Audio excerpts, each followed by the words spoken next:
Welcome to How Are You an Adjuster. My name is Curtis Hordge, a licensed and bonded public insurance adjuster. First, I'd like to thank all my subscribers for subscribing and all my viewers. I hope that you will continue to share this information with other consumers that need to know this information. The title of this show is called No Cause, No Claim, and I'm going to explain that in a minute. First off, I'd like to say that this information I'm putting out is very, very useful to anybody who deal with insurance companies on property claims. And I have a lot of people that have been calling me through the week. I'm getting information and they want to come on the show. They want to talk about what they do. They want to talk about how they can help people. This is a consumer channel for you. And I hope that you will continue to show and support it. And I'm sure it'll be information that'll be very useful in time of need. Let's talk about no cause, no claim. If you don't have a cause of what a cause is, what happened, what caused your loss. If you don't have a cause, you don't have a claim. I was talking to a contractor called me this week. They was doing a roof claim, and they sent me a video of a closet of showing some mold in the bottom of the closet. And I'm like, okay. And they was like, well, is this covered under the insurance claim? I said, well, where did the water come from? Obviously, it did not come from the roof because it's in the bottom of the closet in the corner. And mold has to have three things in order for it to survive. It's got to have some constant moisture. That's the most important thing, constant moisture. And it's got to have something to eat like sheetrock, wood, or some kind of soft good carpet or whatever, and then air. So if you leave bread out long enough, it'll mold. So mold spores are everywhere, but that constant moisture is what causes it to grow. So they could not tell me how that was actually related to the claim. So I could not say that was a part of the roof claim. That's a total separate claim. And upon further investigation, that contractor noticed that they're having that problem all around the bottom of that house. It could be that it's a foundational issue. It could be a pipe leak inside the slab. I don't know. But I'm saying, but the thing about it is that is a total separate claim from the roof claim.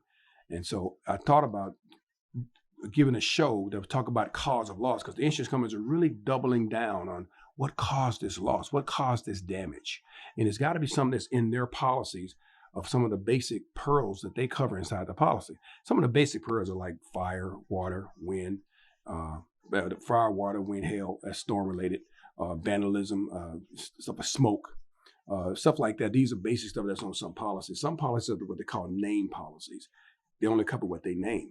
Other policies are more broader. They cover a broader spectrum of perils. And these type of policies, you got to find out where your claim fits inside of one of those perils to say the insurance company owed for this damage. We know that properties, residential, commercial, they require maintenance. If you're not doing the maintenance, you're going to have damage, wear and tear. They don't pay for that. Critters are going to come in and eat stuff up, eat wires, eat up your insulation.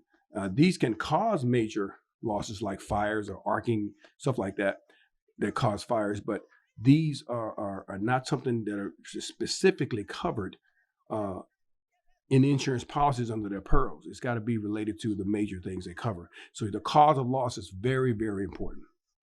On fire claims, the insurance company is seeing what they call a cause and origin out. They've had it as cause and origin or origin and cause. They flipped it a couple of times. It's back to a cause and origin, which I like that name. It's basically saying what caused the fire and where did it originate. And so these guys are usually retired fire investigators or typical engineers. They will come out and they're very thorough about how they put stuff together. I talked about it in one of my previous shows.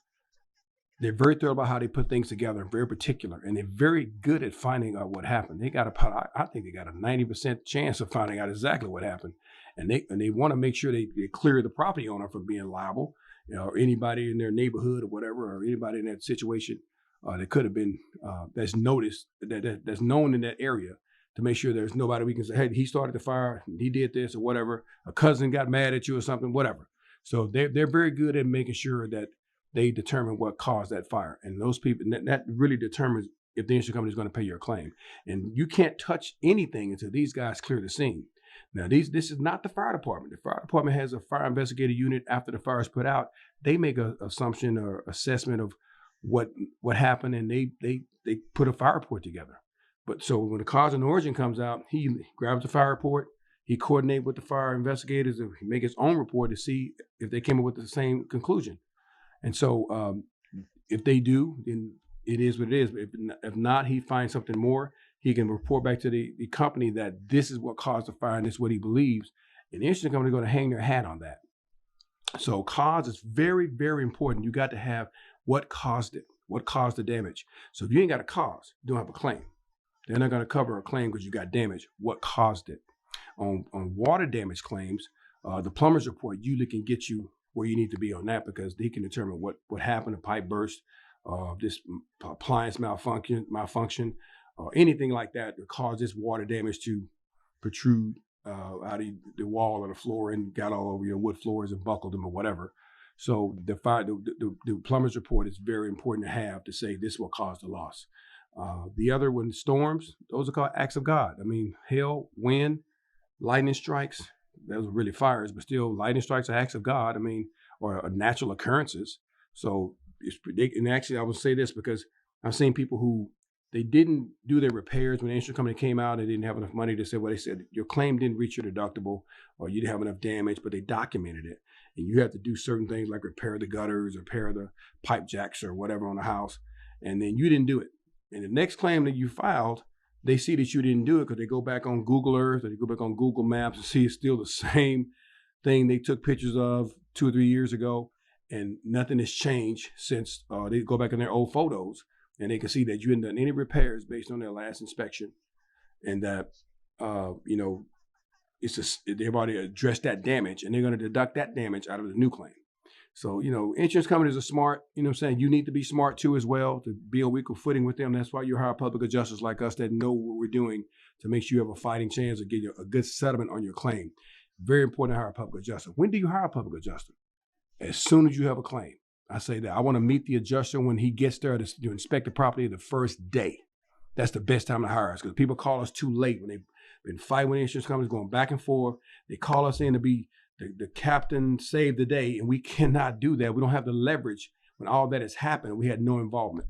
But had we known you had the situation, we have much more leverage to make sure the claim moves in a direction that benefits you. I'll say that.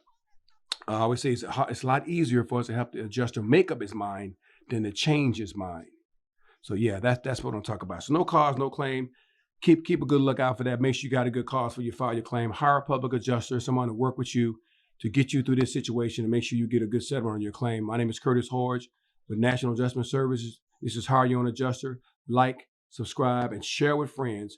This is a consumer channel for you. We'll be back with a whole lot more. Sit tight.